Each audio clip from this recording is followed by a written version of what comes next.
다리가 그냥 계속 그 지난주 금요일 날 병원에 갔더니 의사가 휠체어를 좀 더 타야 될 것 같다고. 그게 제가 마음에 아주 실망이 큽니다. 요즘 괴로워요. 이게 하루 이틀도 아니고 벌써 7주째 제가 다리 지금 이렇게 휠체어를 타고 다니는데, 거기다가 이제 다음 주에는 또 암 때문에 병원에 가서 이제 진짜 뭐 어, 환자가 된 거죠. 병원에 가는 순간 환자 되는 거더만요, 보니까.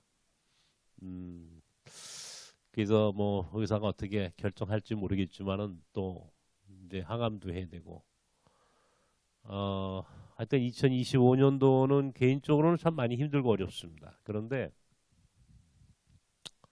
중요한 것은 뭐 지난주에도 계속 말씀을 드렸지만,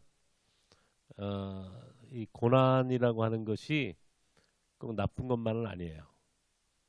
물론 없으면 더 좋죠. 이왕이면 고난 있기를 바라는 사람이 어디 있겠어, 바보가 아니라. 근데 그걸 찾아온 고난을 내가 잘 마주하고 잘 모시고 살면 되지. 손님이니까. 어? 잘 모시고 살아야지. 그러지 않고 그것 때문에 막 그냥 괴로워하면 나만 고달퍼져 보니까. 거기에 내가 그 결국 우리를 죽이는 게 우리 그 키에르케고르라고 하는 이제 덴마크의 유명한 실존주의 이 철학자이고 신학자였던 이제 이 키에르케고르가 쓴 책 중에 죽음에 이르는 병이라는 책이 있거든요. 제가 이 키에르케고르라는 사람을 좋아해가지고 제가 덴마크까지 찾아갔잖아. 키에르케고르가 얼마나 좋았으면. 근데 그 죽음에 이르는 병이 뭐냐? 한마디로 얘기하면 절망이에요, 절망. 절망이 우리를 죽인다 그러더라고. 죽음에 이르는 병은 절망이다.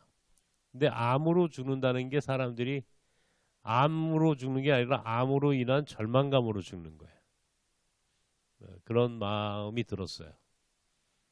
그런 마음이 들었어요. 어제 내가 참 그 잊을 수 없는 나에게는 아주 소중한 다음 주에 이번 주로 우리 김종호 목사님 설교하시고 다음 주에 내가 우리 교회 설교할 때는 그 집사님 얘기를 한번 할 건데 하여튼 굉장히 나에게 아주 소중한 만남이 하나 있었어. 아주 우리 공동체나 몽골학교에.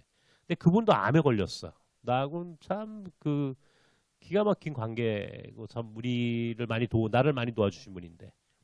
그러니까 그분은 6개월밖에 못 산다고 6개월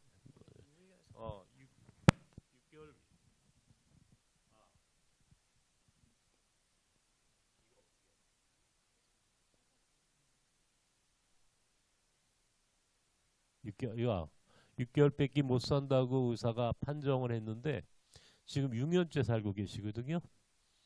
6개월밖에 못 사는 분이 6년 살았으니까 자기가 나보다 선배야, 암에. 그래서 그분이 어저께 나를 지도하러 왔어. 어떻게? 나는 이제 그 신병이고 그분은 고참이니까. 그분이 이제 어저께 나를 위로하러 오셨어. 그러니까 제가 점심 먹고 이 얘기 한참 하고 그러고 가셨는데 이제 그분이 그런 얘기를 하더라고요. 결국 자기가 경험해 보니까 이게 이 암 때문에 내가 죽는다 그러면 진짜 죽고 내가 여기에 암이 있어도 난 살 수 있어 그러면 살고 내 마음가짐이 중요하다 이제 그런 말을 해요. 근데 사실은 그거는 여러분들은 그거 잘 몰라. 직접 당사자가 아니면 그 말의 의미가 무슨 말인지 몰라. 그죠? 여러분들 지금 실감 안 나죠? 예, 여러분 이런 거 경험하지 마세요. 그 하여튼 재밌어요. 하여튼 제가 재밌다는 표현은 제가 저를 다스리는 것이 매우 참 힘들고 어렵죠. 그러나 내가 하나님 앞에 고백하고 쉼 없이 내가 하나님 앞에 고백하려고 그래요. 하나님은 살아계시고 나에게 은혜 베푸시고 나를 살리시고 나를 통하여 역사하시고 내가 하고자 하는 일이 하나님의 나라를 위한 길이니 하나님께서 나를 더 소중하게 사용하여 주십시오. 이런 기도를 하면서 내가 뭐 내 생명을 연장해 달라는 기도가 아니라 하고 싶은 일이 더 많습니다. 할 일이 남았습니다. 내가 여기서 끝을 봐야 되겠습니까, 하나님? 네, 그런 기도를 하죠. 하나님과 거래하는 게 아니에요. 나 정말 그런 마음이 있거든요. 하고 싶은 게 너무 많아. 아직 이루지 못한 게 너무 많다고. 여기서 무릎을 꿇어야 되겠느냐고. 여기서 절망하고 끝을 봐야 되겠느냐고. 그건 아니잖아. 그러다 보니까 제가 스스로 이기려고 애쓰고 계속 그냥 그런 생각들을 하면서, 물론 여러분들은 이제 제 말에 이 이중적인 부분이 있어요. 내가 이렇게 말을 하지만 동시에 나는 또 사실은 굉장히 고통스러웠다는 걸 이해해 주시면 돼요. 그러나 어쨌든 간에 이겨보려고 애를 쓴다. 누가 이기는지 한번 보자. 뭐 이런 생각도 하고. 자, 오늘은 우리 몽골, 여기가 이제 여러분들이 이제 몽골 학교를 와 계신데, 사람들이 우리 공동체에 처음 오시는 분들이 요즘 부쩍 뭐 여기저기서 많이 와요. 몽골에 관심이 많아요, 사람들이. 몽골 가보신 분들은 느끼시겠지만은 몽골이 완전히 몽탄이라고 그러는데, 몽탄. 동탄이 아니라 몽탄. 한국에 동탄이 있다면 몽골에는 동탄이 있다. 몽탄이 있다. 그만큼 몽골이 한국화되어 갑니다. 어마어마한 속도로. 근데 나보고 이제 그러다 보니까 몽골에 관심 많고, 또 그러다 보니까 몽골 선교하려고 하는 분들이 또 많이 또 오시고, 나는 굉장히 바람직하다고 생각해. 나중에 저하고 몽골 가면 몽골 역사 얘기도 제가 해드릴 텐데, 몽골이 우리하고 얼마나 가까운 나라인지를 여러분이 아셔야 돼요. 그러니까 이거는 필연이야. 내가 볼 때 나에게 몽골은 필연적 만남이 있었어. 그러니까 사람들이 어떻게 몽골 학교 하게 됐어요? 우리 안에 또 몽골 문화원이 있어요. 2001년도에 몽골 문화원을 내가 만들었는데, 몽골 문화원이라고 하는 게 이게 아무나 만드는 거냐고요. 내가 2001년도 2월에 내가 몽골 대통령을 만났거든요.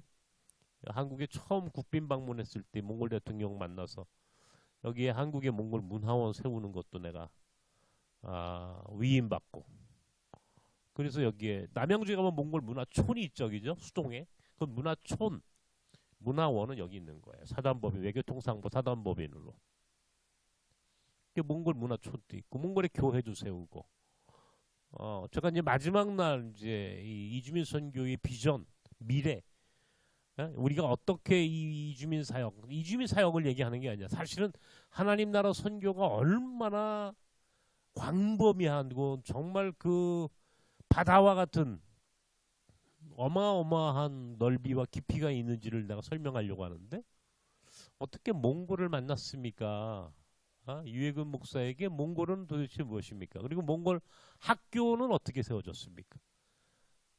이제 이런 질문들을 많이 해서, 우리 김동진 목사님은 아마 이제 이주민 자녀 교육에 관심이 있다, 이제 그런 생각을 갖고 계신 것 같은데, 바로 그겁니다. 이제는요, 이주민 문제에, 이주민 사역이든 뭐든 다 마찬가지. 제 얘기가 딱 하나만을 얘기하는 게 아니에요. 이 강의를 제대로 들으면 실은 다 보이게 돼 있어. 하나를 알면 열을 안다고 그러잖아, 그죠? 하나를 알면 열을 아는 것처럼 이건 굉장히 똑같은 거예요. 전부 다 모든 영역에. 어떤 영역? 이건 뭐 선교뿐만 아니라 이건 비즈니스도 마찬가지야. 세상에서 부자가 되는 길도 사실은 다름 아니에요. 똑같은 원리가 있다고. 하나. 그게 뭔지, 그게 거기서 얻어지는 하나의 원리, 터득된 어떤 노하우, 경험, 혹은 통찰력, 이것이 그 인생을 바꾸고 세상을 바꾸고 하나님 나라의 미래를 결정하는 거예요. 그러니까 우리가 그런 의미에서 오늘 강의는 조금 내 경험이고 내 이야기지만 동시에 여러분에게도 의미가 있을지 모르겠다. 제가 92년도에 구룡단에서 외국인 사역을 하다가 거기서 이제 94년도에 사실은 망막에 문제가 생겼어요. 굉장히 어려운 일이 있었어요. 개인적으로. 뭐 개인적인 문제지만 사실은 상처를 너무 많이 받았어. 구로동에서.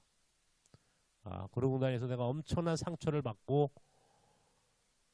병들었어요. 결국 나중에 다시 치료가 되었다가 다시 재발을 하는 바람에 이제 시력을 잃게 된 거지. 처음 발병은 94년도에 구로공단에서 발병이 됐어요. 그때까지는 소망교회하고 관계가 있었어요. 소망교회가 소유한 소망교회의 선교관에서 선교센터에서 소망교회가 사역비를 대고 소망교회가 어쨌든 간에 이제 여러 가지 사역에 있어서 굉장히 중요한 역할을 많이 해줬고 비록 힘든 사역이었지만 그때까지만 하더라도 제가 이주민 사역이 이게 하나의 이 선교라고 하는 개념보다는 인권 문제, 인간의 노동권, 생존권의 문제, 사람의 문제가 너무 크게 보였으니까 그 당시만 해도 그러니까 그런 문제들로 이제 이해하다가 병들었잖아요. 그러다 보니까 더 거기서 내가 이 그 사역을 할 수가 없는 거예요. 너무 이제 고통스러운 거예요. 병들었으니까. 그리고 내가 너무 많은 상처를 받았어요. 사실은 굉장히 그 여러분들한테 설명하면 잘 몰라요. 그 상처는.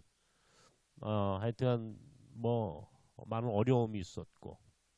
그래서 95년도에 결국은 이제 소망교회 관계를 이제 정리하고 나오게 됐어요.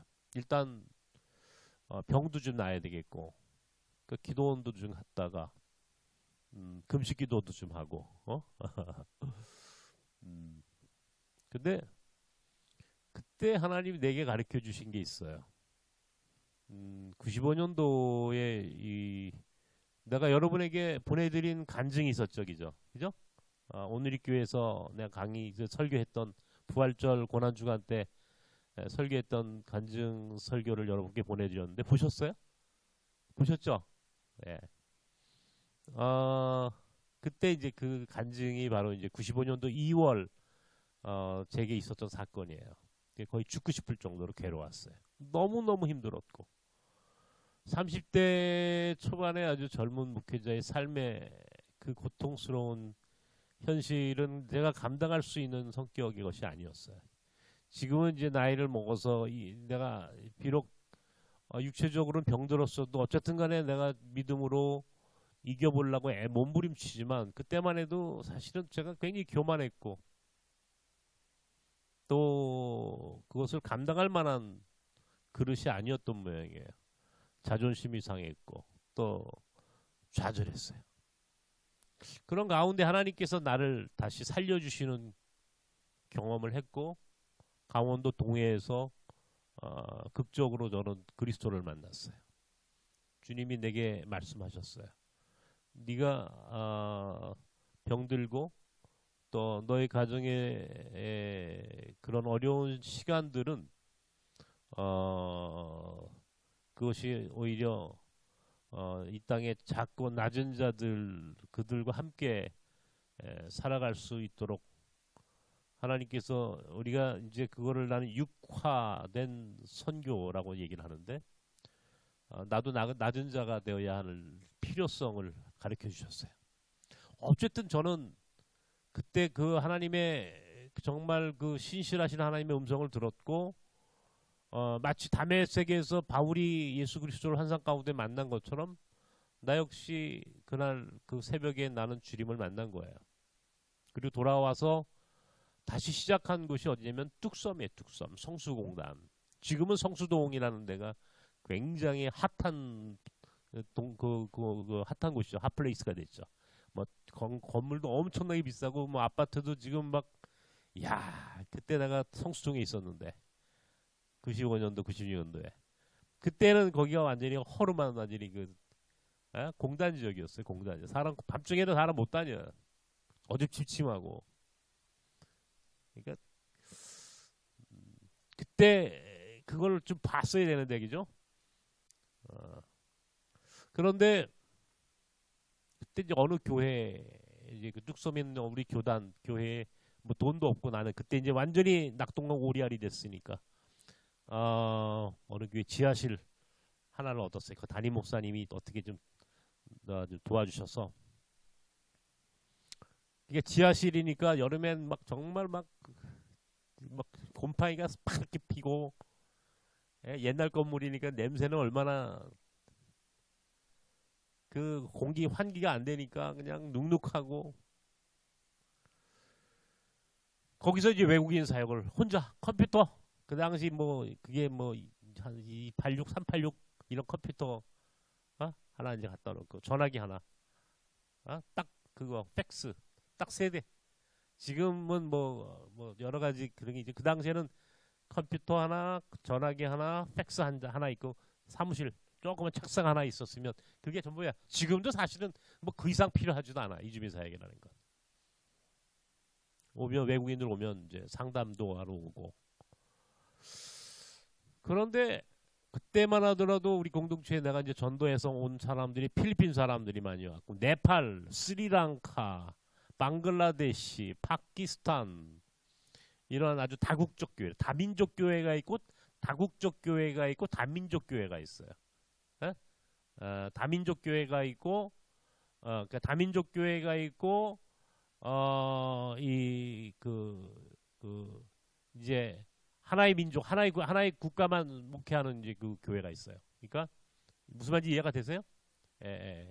그러니까 나는 처음부터 다민족 교회를 만들고 다른 많은 국가에서 온 사람들이 모였고 우리 김종호 목사님 아프리카 그러면 아프리카 아프리카 사람들 저는 이제 그 하나의 민족 어떤 가나 나이지리아 이렇게 한 국가가 대체로 이렇게 형성된 분들 어떤 분들은 하여튼 그 하나의 민족 그만 이제 목회하는 분들이 계시 성격이 좀 달라요. 그런 가운데 8월 달에 사건이 많았어요. 몽골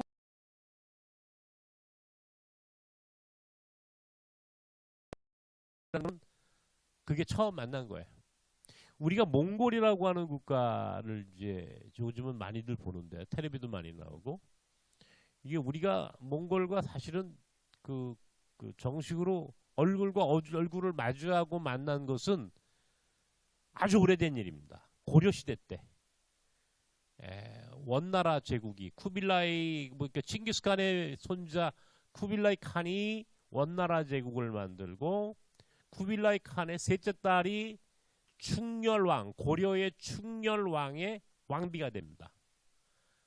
그 충렬왕부터 시작해가지고 충해왕, 충숙왕, 충선왕 한 충자 들어간 왕들이 있어요. 고려에 무신정권 때 이게 전부 다 원나라에 충성한다는 뜻입니다.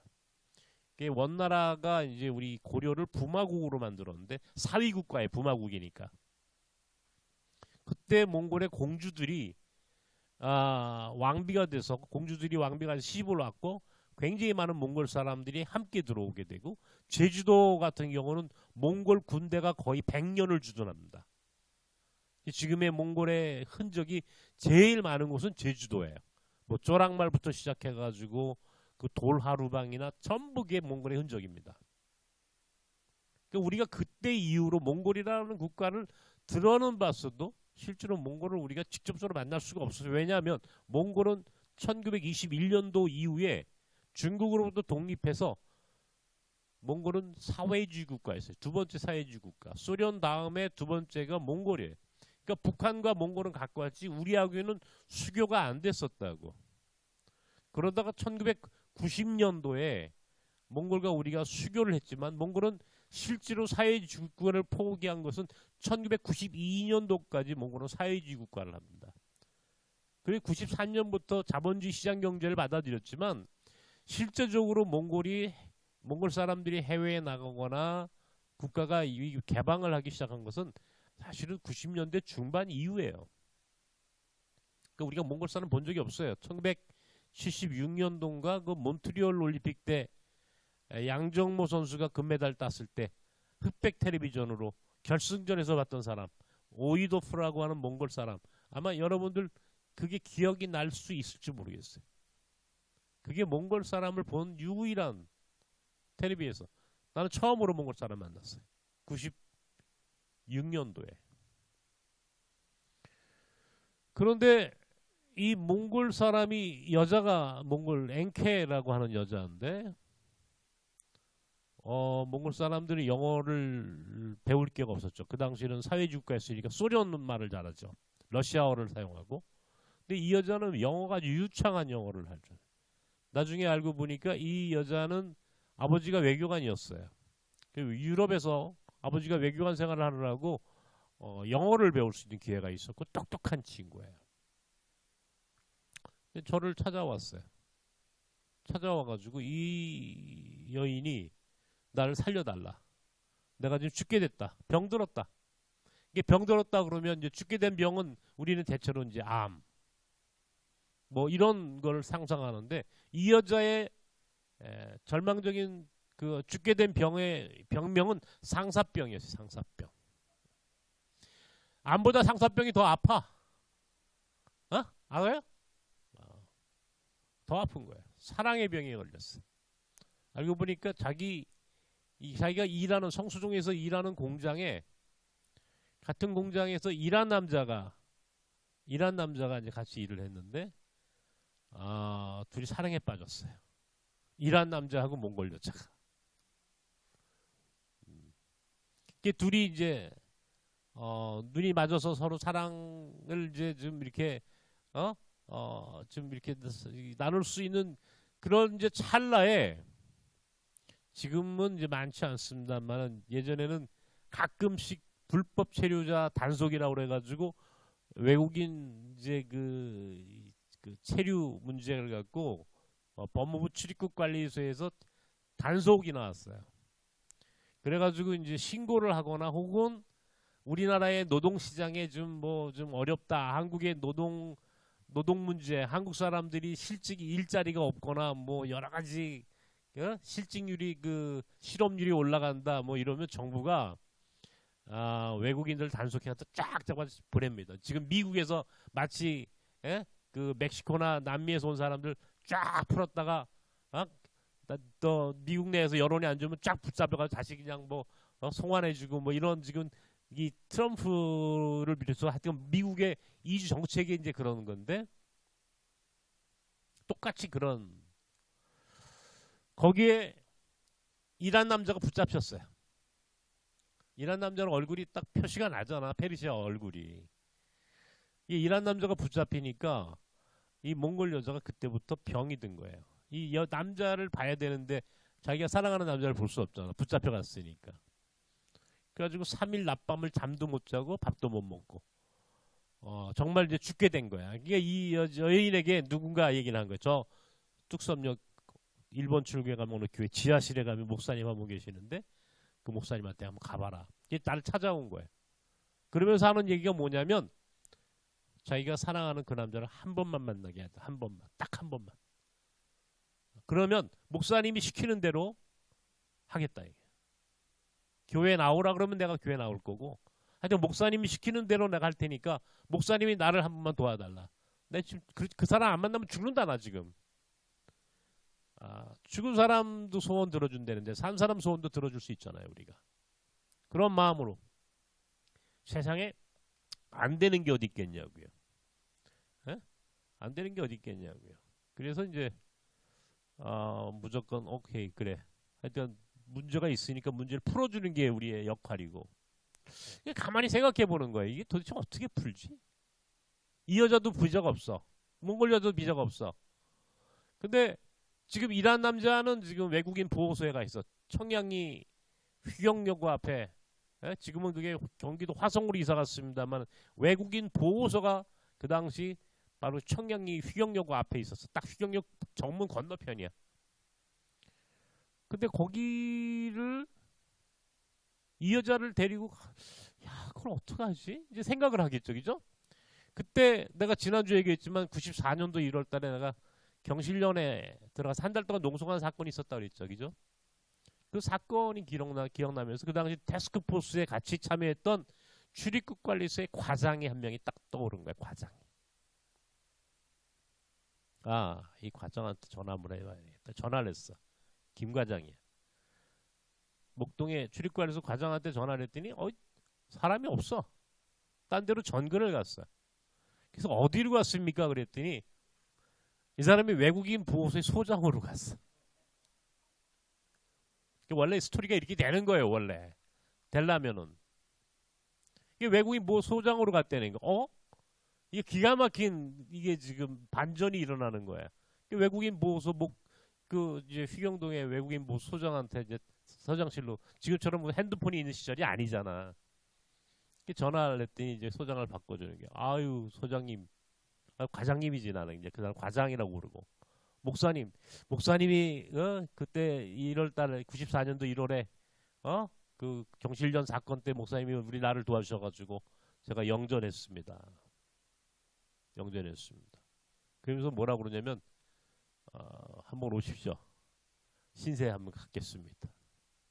신세 갖겠다고 그래가지고 제가 그 자리에서 신세 그럼 오늘 갚읍시다. 오늘 신세 갚아주십시오. 그랬더니 왜요? 이제 자초지종을 설명하는 거예요. 이렇게 저렇게 이란에서 남자가 왔고 몽골에서 여자가 왔다. 어떻게 됐든 간에 지금 당신이 남자를 데리고 있고 여자는 내가 데리고 있다. 이 두 사람을 좀 만나게 해줘야 되겠다. 그랬더니 이 사람이 목사님 여기는 대통령이 와도 안 되는 데입니다. 그거는 불가능한 얘기입니다. 그 법에도 그렇게 할 수가 없습니다. 제가 이제 마지막에 이제 설득을 한 게 이들이 우리가 필요해서 들어온 사람들이고 우리 사회가 어쨌든 간에 받아준 거다. 다만 체류 자격이 문제가 있어서 비자가 없이 와서 있다는 것 하나만으로 그러나 그것도 어쩌면 우리가 만든 거지. 이 사람들이 이 그 불법 뭐 혹은 비자가 없이 있었다는 것 하나만으로 자, 이 사람들의 사랑마저도 불법으로 만들 수는 없지 않느냐. 사랑에 불법이 있냐? 사랑에 김규리 목사님 맞아요? 사랑에 불법이 있어요? 네? 없어요. 사랑에 불법이 어디냐고. 근데 이게 말이 되는지 안 되는지 나도 잘 몰라. 그랬더니 이 양반이 가만히 듣더니 우리가 그들의 사랑마저도 막을 권리는 우리에게 없습니다. 그들의 사랑은 우리가 그들의 사랑을 인정해줘야 합니다. 한 번만 만나게 해줘야 합니다. 이게 인권입니다. 막 제가 이제 설득을 하는 거죠. 그랬더니 이분이 제 말에 넘어갔어요. 그리고 뭐라고 그러냐면 두 가지 조건이 있어요. 첫 번째, 이 이야기는 아무에게도 하면 안 된다. 첫 번째 조건이야. 근데 벌써 그분이 은퇴했는데 뭐 그분 이제 뭐 끝난 거지. 이제 뭐 아무 때나 얘기해도지. 두 번째는 내가 직접 그 여자를 데리고 와라. 자기 사무실까지. 내가 말 안 하면 그만인 거고. 첫 번째. 두 번째. 나로 하여금 내가 그 여자를 데리고 직접 그 사람 소장방까지 가면 만나게 해주겠다. 비공식적으로. 약속을 받았으니까. 그럼 나는 데리고 가면 되는 거잖아. 그래 좋다. 내가 데리고 간다. 그리고 전화를 끊었어. 근데 그 다음부터 고민이 되는 거야. 야, 이 여자를 어떻게 데리고 들어가지? 도무지 방법이 생각이 안 나는 거야. 땅굴을 파든지 비행기를 낙하산을 타고 내려가는 방법이 하나 있는데 이거는 뭐 시간이 많이고 이건 정말 그건 안 되는 거고. 그러면 정면 돌파를 해야 되는데 과연 그 당시 외국인 지금은 외국인 보호소가 옛날같이 막 그렇지 않지만 그 당시 외국인 보호소가 거기에 그 동네 사람들도 거기에 외국인 보호소가 있는지 몰랐어요. 왜냐하면 사람들이 거기 뭐 굳게 닫혀 있으니까 철문이 형무소예요. 형무소. 교도소라고.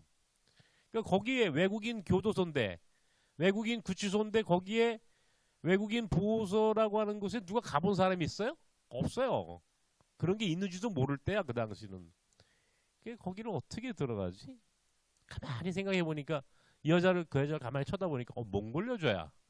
이 여자가 아프리카 여자나 필리핀 여자처럼 피부색이 다르거나 뭐 얼굴이 좀 표시가 나면은 문제가 생기지만 우리랑 똑같은 얼굴이야. 한국 사람과 똑같아. 말만 안 하면 한국 사람이야. 이건 기가 막힌 거야. 그래서 내 그 여자한테 앵키한테 넌 가가지고 앵키 가서 예쁘게 치장하고 얼굴 닦고 이제 화장도 하고 머리도 빗고 제일 좋은 옷으로 예쁘게 하고 오고 나한테 이제 약속이 하나. 입을 다물어야 돼. 이제 벙어리야 벙어리. 말을 하면 안 돼. 그리고 이제 한 서너 시간 되니까 정말 이 여자가 왔어. 너무나 예쁘게 하고 왔어. 몽골 여자 예쁩니다. 화장한 얼굴은 이거는 여자는 두 가지 얼굴이 있어. 화장한 얼굴, 화장하지 않은 얼굴. 그게 너무 예뻐. 아주 립스틱도 진하게 바르고 아주 정말 세련되게 옷도 입고 이제 가면서 입 다물고 말하면 안 돼. 어? 한국말을 못하니까 어쨌든 데리고 가는 거. 그게 출입구에서 앞에 딱 그 앞에 가니까 아무도 사람들이 다니지 않으니까 거기 경찰이 이제 거기 이제 막는 이제 그 청원 경찰 같은 사람들이겠지. 그래서 딱 저 이제 막아. 어디에 오셨느냐. 소장님 만나러 왔다고 하니까 인터폰을 하는 것 같아. 경비실에서 인터폰 하면서 밖에 누가 오셨냐 하니까 목사님 뭐 내 이름을 대니까 목사님 오셨어? 들어오시라고 그래요. 안내해 주세요. 아마 그랬겠죠? 그러니까 그분이 나보고 목사님 들어가세요. 소장님 기다리신답니다. 그래서 철큰 하고 자동문이 딱 열리더라고. 그게 이제 이 몽골 여자 손을 잡고 딱 세 발짝 앞으로 가는데 뒤에서 딱 불러 경비가. 목사님 주민등록증 주셔야 됩니다. 이거 그러면 출입증을 받아갖고 들어가셔야 됩니다. 그거야. 그래서 주민등록증 맡겨놓고 출입증을 이제 받았어. 딱 차고 또 돌아서 세 걸음 딱 갔는데 뒤에서 또 불러. 목사님 그 여자분도 주민등록 주십시오. 여자분도 출입증이 있어야 합니다. 그 얘기를 딱 듣는데 정말 현기증이 나는 거예요. 왜? 이 여자는 몽골 여자야. 주민등록증이 어디 있느냐고. 여권도 지금 어디 있는지 모르겠는데 나는. 근데 주민등록증, 신분증 주십시오 그러는데 갑자기 아찔한 거야. 내가 호랑이 굴에 들어왔구나. 내가 잘못 왔구나. 내가 와서는 안 되는 곳에 이 여자를 데리고 들어왔구나. 이 생각이 하니까 정신이 하나도 없어. 여러분 그때 어떻게 해야 됩니까? 최은실 권사님. 주여. 기도해야지 기도. 우리가 하나님께 그래도 믿는 사람이 기도하는 것밖에 없잖아. 이 순간적으로 뒤에서 목사님 그 여자분도 신분증 주세요 그러는데 하나님 어떻게 할까요? 기도를 한 거야 내가. 그 순간에 하나님 어떻게 할까요? 그랬더니 하나님께서 내게 말씀하셨어요. 네가 저지른 거니까 네가 알아서 하라. 그래서 돌아서면서 이 사람이 우리 집사람이에요. 네 그랬어요. 우리 집사람이 사모님이세요? 그럼 들어가세요. 그러더라고요. 하나님께서 다 아시고 나한테 가르쳐 주신 지혜야. 네가 알아서 해라. 어떻게 하겠어? 하나님 거짓말 하라는 얘기 못 하시겠고 네가 알아서 해라. 그래서 데리고 소장방에 갔더니 소장이 막 박수를 치면서 웃는 거야. 여기가 어딘데 저 여자를 데리고 여기 들어왔냐 이게. 와 목사님 대단하다 이게. 저 여자를 데리고 여기 들어왔다는 게. 내가 저런 사람 잡아 가주는 사람인데. 그랬더니 정말 약속을 지키는 게 이란 남자가 딱 와가지고 나는 이란 사람은 영어도 못하고 한국말도 못하고 몽골 여자는 영어는 잘하는데 한국말도 못하고 페르시아어도 못하고 말이 안 통하는 거야. 근데 사랑은 말로 하는 게 아니더라고. 눈으로 하는 거더라고. 네? 네 눈으로 말해. 눈으로. 나는 이제 눈이 안 보이니까 사랑도 못해. 우리말로 말고는 없어. 이제는 뭐 방법이 없어. 여러분 10분 동안 짧은 시간인데 정말 가슴 아프고 정말 슬픈 러브스토리 한 편을 내가 봤어요. 그리고 그 이란 남자는 이란으로 추방. 그리고 몽골 여자는 내가 데리고 성수동으로 돌아왔어. 근데 문제는 그 다음 주야. 여자가 교회를 찾아온 거야. 웬케. 정말 반갑죠. 목사님과 약속을 지키기 위해서. 너무 고마운 거야. 그 약속을 지킨다는 말이. 여러분 잘 들으세요. 이주민 사역은요. 딱 한 사람이 한 사람. 한 사람을 한 사람을 어떻게 어떤 사람을 붙잡느냐에 따라서 이주민 사역의 승패가 갈라지는 거예요. 지금 우리 최영신 권사님 지금 오남리도 아마 그럴 거야. 그죠? 리더한 사람이 쫙 끌고 와. 연결돼서 오는 거야. 이주민 사역은 전부 다. 두 번째 주일이니까 2명 또 친구를 데려와. 그 다음 주에 10명 데려와. 그 다음 주에 한 50명 끌고 와. 얼마나 몽골 사람들이 순식간에 몰려드는지 몽골의 오누드르라고 하는 신문에서 신문에 광고가 났어. 우리처럼 뭐 독자 투고 뭐 이런 거야. 누가 쓴 게 아니야. 자기들끼리 소식이 정보가 이제 도는 거야. 그 정보의 내용인즉 한국에 가는 몽골 사람들은 전철역 2호선 뚝섬역 일본 출구 앞에 있는 어느 교회 지하실로 가라. 이게 광고가 나가지고 공항에서 트렁크 끌고 직접 오는 거야. 짐 끌고 아예 사람들이 와가지고요.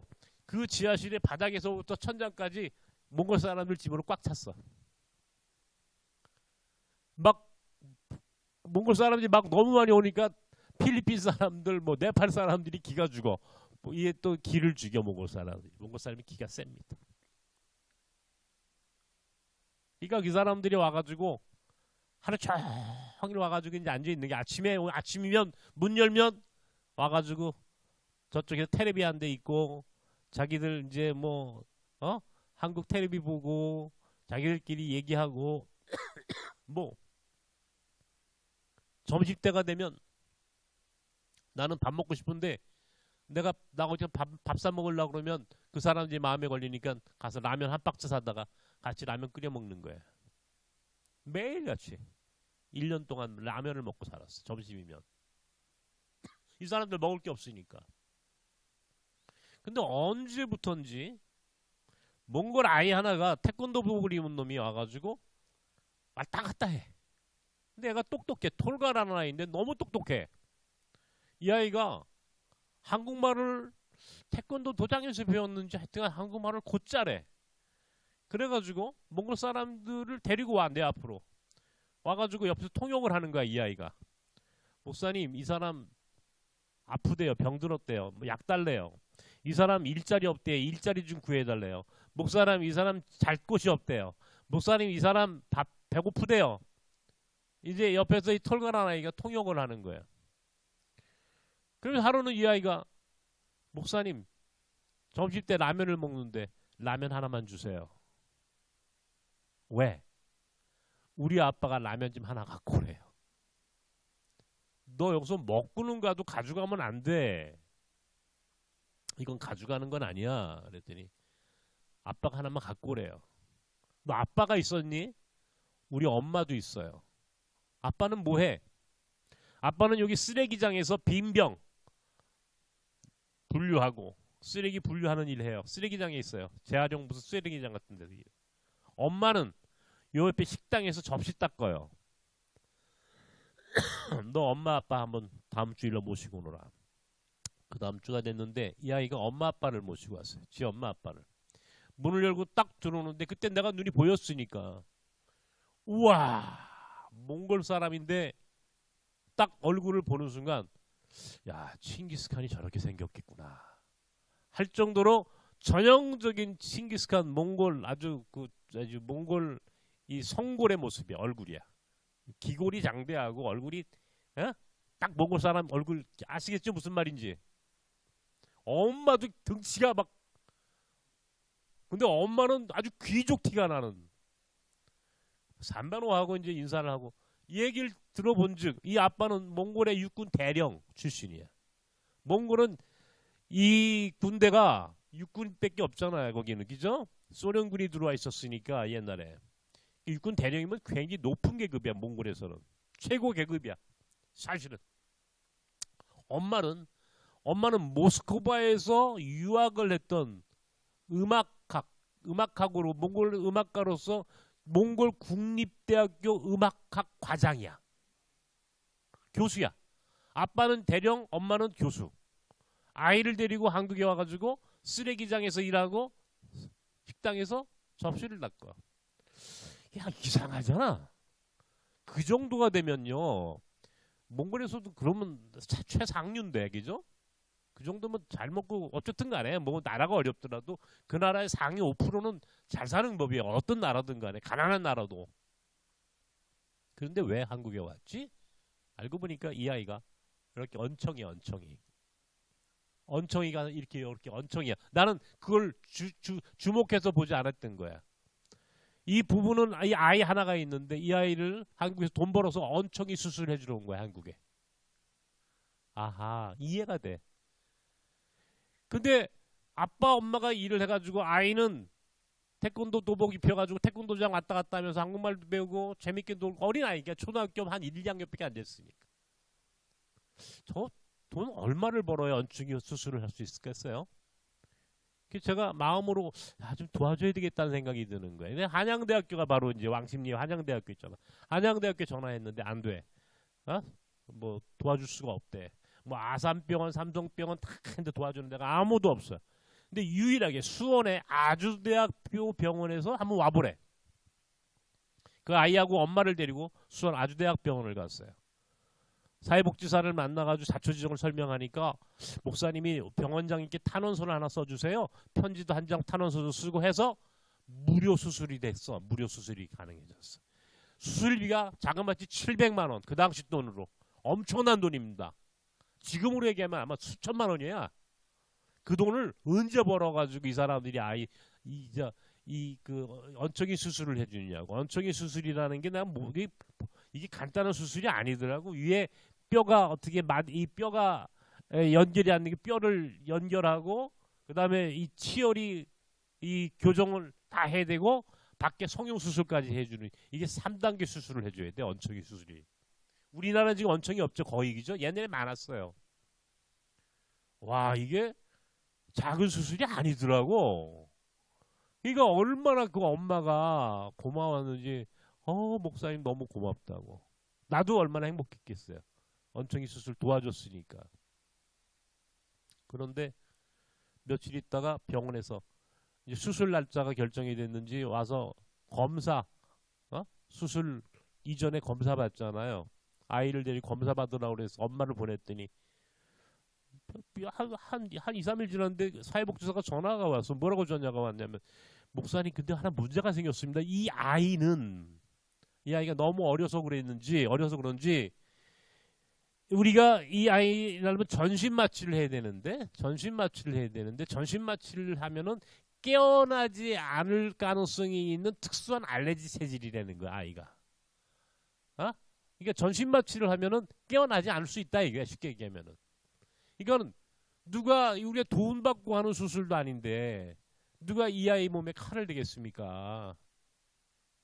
이게 지금은 안 되겠습니다.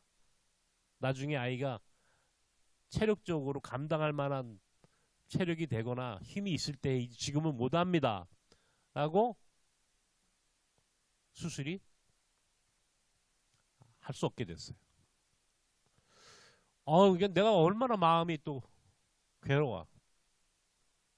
결국 수술을 못했어. 그러니까 이 엄마 아빠가 한국에 있을 까닭이 없잖아. 돌아가야지. 돌아가기 전날 이 엄마가 아이를 톨가를 데리고 왔어. 나한테 내 강변역에 지하실에 있을 때인데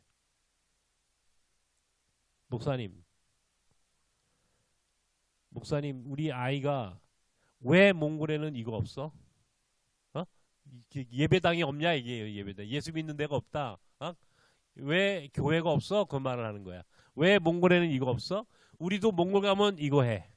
이런데 아이가 교회 다니자 그러더래. 그렇다고 이 엄마가 어디서 세례라고 하는 얘기 들었는지 우리가 내일 돌아가는데 목사님께서 세례를 주세요. 그래가지고 그날 그 아이하고 그 엄마에게 세례를 줬어요 제가. 그리고 돌려보냈어. IMF가 터졌잖아 97년도에. 96년도에 97년도 초에 내 그 사람들 만났고 내 97년 10월에 이제 강변으로 이사 왔고 12월에 IMF 터지고 막 굉장히 세상이 어수선했습니다. 난리가 났어 우리가.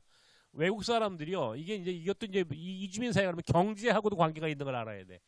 여기서 그 당시에 100만 원이면 예를 들면 100만 원을 월급을 받으면 미화로 1000불이야. 1000불.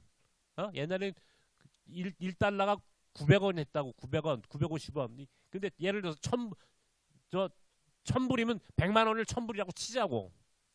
100만 원을 받으면 1000불이었어. 달러로. 1000달러. 그런데 우리가 환율이 확 올라가가지고 1달러가 2000원이 됐어. 이해가 돼요? 1달러로 바꾸려면 2000원 됐어. 그러니까 1000불을 만들려면은 어떻게 돼? 200만 원을 벌어야 돼. 근데 월급은 계속 100만 원이야.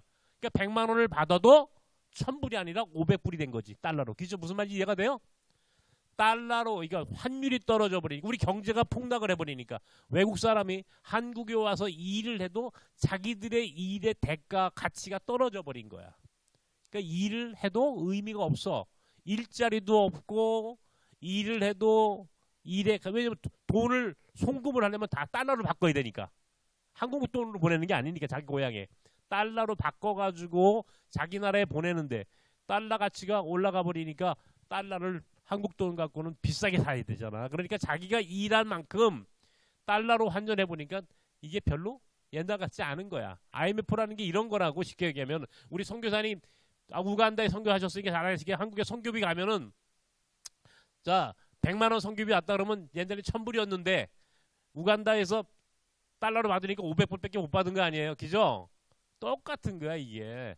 그러니까 선교와 경제 문제는 이렇게 관계가 있는 거야. 특별히 환율 같은 거 밀접한 관계가 있는 거야. 그러니까 사람들이 일자리 없으니까 또 돌아가. 몽골 사람들도 돌아가. 98년 이제 IMF가 막 본격적으로 터지고 막 나라가 망하고 막 부도나고 하니까 돌아가니까 이제 99년쯤 되니까 어때요? 이제 사람들이 쭉 빠졌어. 3만 명쯤 우리나라에 있던 몽골 사람들이 쭉 빠져버린 거예요. 그러니까 몽골에서 거꾸로 연락이 와. 목사님, 우리 몽골에 한번 와주세요. 목사님 교회 나섬공적 때 나가던 우리 몽골 사람들이 이렇게 모여 있는데 예배 드릴 데가 없어요. 우리가 예배 드리고 싶은 데가 없어요. 목사님 보고 싶어요. 막 연락이 오는 거예요. 그래서 내가 이제 처음으로 몽골을 갑니다. 99년도 5월 셋째 주일 날. 잊을 수가 없어. 5월 셋째 주. 내가 우리 한국의 우리 교단의 목사님, 장로님들 한 10대 분 모시고 울란바타를 처음 들어갔어요. 근데 울란바타라는 데가 지금은 굉장히 큰 도시가 되고 공항도 아주 잘 졌지만 옛날에는 우리 그냥 시골 어디 역전 같은 아주 대합실 형편없는 정말 초라하고 볼품없는 그런 그게 몽골 공항이야. 공항. 그러니까 몽골에 뜨는 비행기도 없어. 서울에서 한 대 가면 그게 전부야. 비행기가. 비행기 뭐 없어. 그 나라에는. 한국에서 대한항공 타고 왔는데 딱 그거 한 대밖에 없더라고. 공항에. 내려가지고요. 이제 출입구 나와가지고 짐 찾아야 되잖아. 이게 그 컨베이어 벨트가 또 돌아서 짐 나오는데 이렇게 짐 돌아가고 또 한쪽 문은 이제 짐 찾아 나가는 문이야. 바로 붙어 있으니까. 근데 자동문이니까 열렸다 닫혔다는데 그 조그만 대합실에 사람들이 꽉 찼어. 꽉 찼어. 야, 오늘 서울에서 비행기 딱 한 대 왔는데 누가 왔는지 굉장한 사람들이 많이 모여 있는 거야. 나도 짐을 찾고 딱 나가니까 그 현수막이 뒤에 크게 현수막이 하나 걸려 있어. 목사님 환영합니다라고 딱 써 있어. 그리고 사람들이 막 꽃다발을 들고 막 달려오는 거야. 우와, 그 많은 사람들이 나를 환영하기 위해서 온 거야. 내가 잊을 수 없는 건 그 다음 주 5월 넷째 주에 우리나라 DJ 김대중 대통령이 몽골을 국빈 방문합니다. 처음으로 우리나라 대통령이 국빈 방문했는데도 그분도 그런 환영 못 받았대. 후문에 의하면. 내가 더 환영을 받았어. 그날 108명이 모였어. 몽골 사람들이. 108명을 다 초청해서 식당을 빌려가지고 우리 목사님들 장로님들 같이 밥을 먹고 그 사람들이 편지를 청원서를 그러니까 우리는 청원서를 하지만 자기들이 원하는 요청하는 편지글을 하나 보낸 거야. 뭐냐? 우리도 여기에 교회와 선교사를 보내주십시오. 우리도 여기서 서울에서 목사님 교회에서 예배 드린 것처럼 우리도 여기서 예배를 드리고 싶습니다. 왜? 한국 선교사들이 있었으니까 교회에 있었겠지. 그런데 그래도 한국 갔다 온 게 이 사람들한테 가오야. 에? 그러니까 그냥 우리도 옛날엔 미국 갔다 왔다 오면 뭐 대단했잖아요. 그죠? 70년대 60년대 똑같아. 이 사람들도 특권의식이 있어. 한국 갔다 왔어 우리. 그러니까 우리끼리야. 자기들도 우리끼리 모임을 갖고 싶어. 그러니까 우리가 교회 만들고 싶고 선교사를 보내주세요. 목사님이 선교사를 보내주세요. 그래서 거기서 그 편지를 받고 제가 그해 10월 우리가 이번 주가 우리 교회 창립 주일이잖아요. 10월 5일. 울란바토르에도 10월 5일이야. 울란바토르 선교교회를 창립합니다. 울란바토르 선교교회라는 교회를 창립하고 우리 교회의 전도사를 목사 한 수로 세워서 그분을 선교사로 파송을 했어요. 제가 창립 예배 설교하러 가야지 담임 목사니까. 그래가지고 그해 우리 집사람하고 둘이서 창립 예배 드리고 설교도 하고 딱 끝나고 저녁 때 호텔방에 들어왔는데 저녁 때 됐는데 똑똑똑 노크가 되네. 문을 여니까 그 언총이 홀가가 지 아버지하고 쓱 들어온 거야. 와, 야 반갑다. 그래가지고 샘배로 그 아버지하고 손을 딱 잡는데 이 사람 쓰레기장에서 빈병 굴러준 사람 아니야. 근데 머리에 그냥 포마드 기름 바르고 검은 양복에 그냥 이게 뭐 보통 사람이 아닌 거야. 내 느낌에. 내가 성수동에서 만났던 그 남자가 아니야. 몽골에서 만난 그 남자는 몽골로 돌아와서 몽골 대통령국의 경호 책임자가 됐어. 경호실장이 된 거야. 그리고 좀 이 사람이 뭐라고 그러냐면 목사님이 여기 왜 와셨는지 안다 이게. 교회 선교사 보내고 목사님이 교회 세우셨죠. 서울에서는 목사님이 나를 도와주셨지만 여기서는 내가 목사님을 도와드리겠습니다. 와, 이 말을 하는데 전율이 나는 거야. 결국 그 아버지가 이제 우리 그 교회 섬기는 공동체와 몽골 사역에 어마어마한 도움을 줍니다. 몽골 선교가 90년대 한국 선교에서 처음 들어갔는데 몽골은 원래 라마 불교가 국가 종교처럼 돼 있어요. 샤머니즘 혹은 라마 불교 이게 거의 대부분입니다. 기독교 선교사가 들어가가지고 지금까지 올해가 35년 됐는데 국교 수교한 지가 한국하고 35년 됐는데도 불구하고 몽골 전체 인구의 3%가 안 된다고 그래. 기독교 신자가. 그러니 그 당시 99년도에 몇 프로 정도 됐겠어요. 얼마 사실은 굉장히 교회 그리고 몽골 사람들 정부나 이쪽에 있는 사람들은 교회를 견제해. 굉장히 기독교에 대해서 자기들이 별로 이렇게 좋은 감정이 없어. 몽골 사람들이. 그러니까 몽골에 정식 교회가 어디 있겠느냐고. 교회가 없어. 6개월 만에 이 교회가 몽골 정부로부터 정식 교회의 인가를 받았어. 정식 교회로 허가를 받았어. 그러니까 우리 선교사가 이 사람 재밌는 사람이 교회로 인가를 받으니까 나보고 뭐라고 하냐면 목사님 옥외에다 십자가를 걸겠다 이게야. 네온 사인을 걸겠다. 우리는 밖에 나가면 다 우리 십자가 있잖아요. 교회마다. 교회 표시가 있잖아. 몽골엔 그런 게 어디 있느냐고요. 그러니까 전통적인 생각을 하는 우리 선교사는 몽골 교회에다 거기 그런 게 없으니까 처음으로 밖에다가 십자가를 걸겠다 이게야. 그래가지고 십자가를 걸었어. 진짜로. 그런데 더 웃기는 거는 그 십자가를 걸고 얼마 있다가 몽골의 오누드라고 이게 몽골의 오누드라이 최고의 신문이야. 우리나라의 제일 큰 신문사하고 똑같은 거야. 이 신문사에 취재를 왔대. 와가지고 신문에 크게 기사가 떴어. 그래가지고 기사를 팩스로 보냈어 나한테. 몽골말로 됐죠? 우리 교회 몽골 사람들한테 번역을 시켰어. 이게 도대체 무슨 기사야? 해가지고 번역을 해왔는데 타이틀이 이게 뭐냐야. 이게 뭐냐. 십자가를 처음 본 거야. 십자가를 보고 기사를 썼어. 저게 뭐야? 이게 기사 제목이야. 그 제목을 보고 나중에 또 어느 교회에서 또 와가지고 교회를 세워달라고 그러고 우리 최영승 선생님이 거르덕 그 교회 가니까 거기 교회 있잖아. 그죠? 그 동네 아줌마 둘이 와가지고 우리도 저 신문기사에 나온 저거 우리 여기도 세워주세요. 그래가지고 거기다 또 교회 세우고. 이렇게 해가지고 몽골에 교회가 세웠는데 이게 지금 몽골의 한국 선교사가 세운 교회 중에 가장 큰 교회가 됐어요. 엄청나게 큰 교회가 됐어요. 내가 몽골 울란바토르 시장을 만나서 땅을 받았는데 그 땅 위에다 교회를 건축을 했어. 몽골 중심가에 2,000평의 땅을 받았어. 그 울란바토르 시장이 이번 11월 달에 옵니다. 내가 초청했어.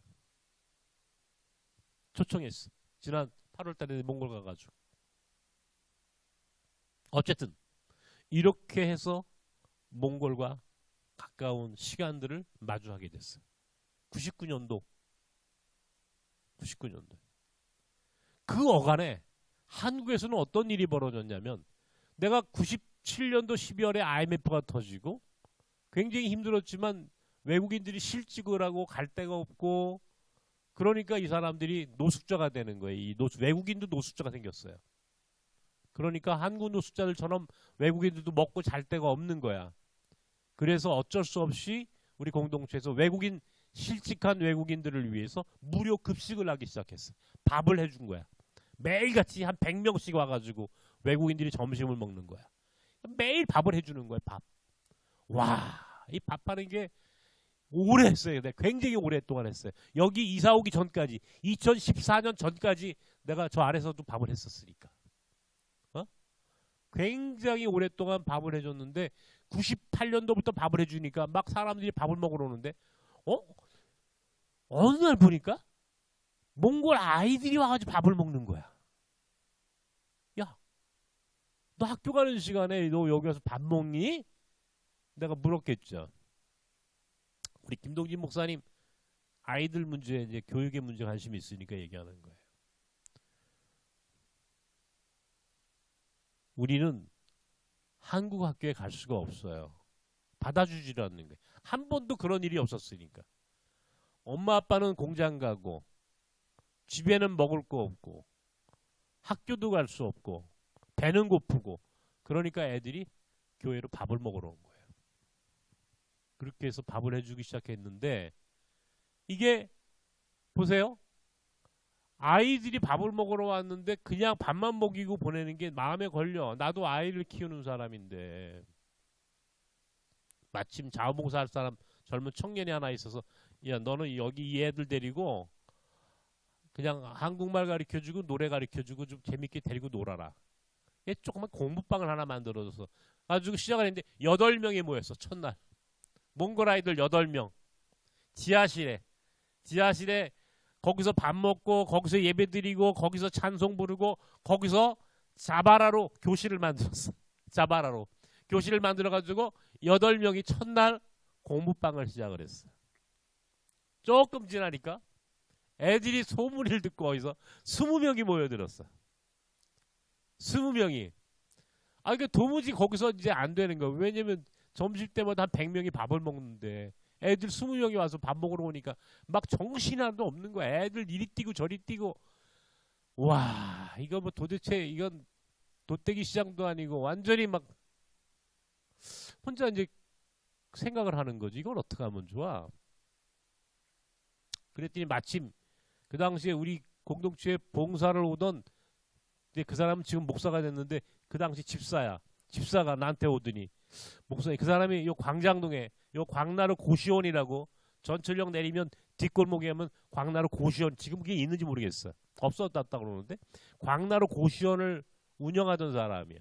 목사님, 우리 고시원 지하실이 비었는데 그게 한 30평쯤 됩니다. 그게 좀 껌껌하게 그냥 아무것도 안 쓰니까 목사님 그거 리모델링해서 거기다가 그냥 아이들 공부방 만드시겠어요? 그러는 거야. 그렇게 해서 와보니까, 우와, 공부방 되겠어. 30평 리모델링 하면은. 거기다 돈이 없으니까 자바라로 교실을 만들어서 아이들 공부방을 만들었더니 애들이 금방 40명이 됐어. 밥은 강변역에서 실어 오는 거야. 점심때 도시락 해가지고 애들 밥을 먹여야 되니까 밥 먹일 거. 와, 애들 40명이 지하 30평에 모여드니까 이제 선생님도 필요해. 자원봉사자 막 뽑는 거야. 막 어디서 뭐 자원봉사 할 사람, 한글 가르칠 사람, 뭐 할 사람, 막 어렵죠. 그래도 뜻이 있는데 길이 있어. 그래도 돕는 사람들이 생기고. 그 하루는 울란바토르 시장이, 아까 얘기했던 그 울란바토르 앵크볼트라는 시장이 서울시를 공식 방문했는데, 서울시 공식 방문했는데 몽골 학교가 있다는 소리를 들은 거야. 몽골 아이들 모여서 공부하는 그런 학교가 있다는 소식을 듣고는 서울시에다가 내가 여기 왔으니까 몽골 학교 방문하겠다고. 그러니까 서울시에서 연락이 왔어. 그 목사님, 거기 몽골 학교에 우리 그 울란바토르 시장이 서울시 공식 방문했는데 시장이 한번 방문하겠답니다. 가도 됩니까? 오세요. 정말 시장이 왔어.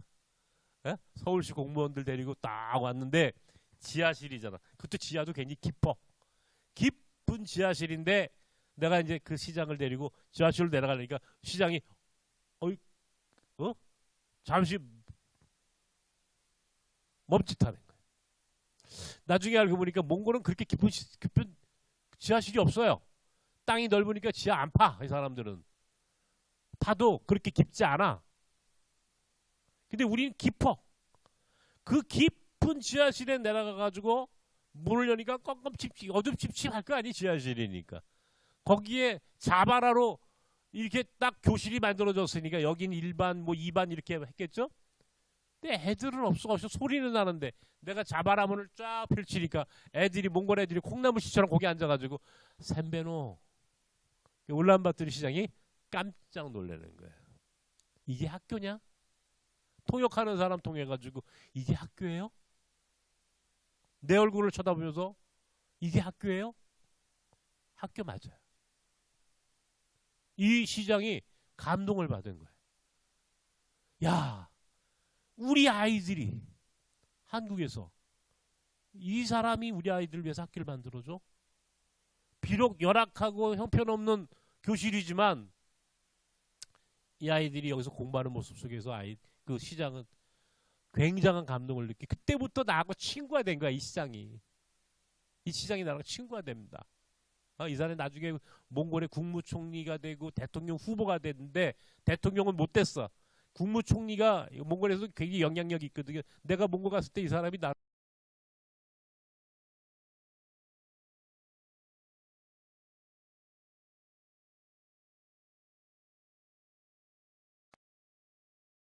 일어나고 와 이제 정말 아이들이 40명이 모여드니까 이거 학교를 이걸 어떻게 해야 되는지 나도 감당이. 나는 이런 학교를 만들 생각이 없어. 나는 그런 걸 몰라. 나는 그런 교육에 대해서 아는 게 아무것도 없는 사람이에요. 오직 우리 집 사람이 학교 선생했던 것 말고는 내가 아는 게 아무것도 없어. 교육하고 관계가 없는 사람이에요. 야,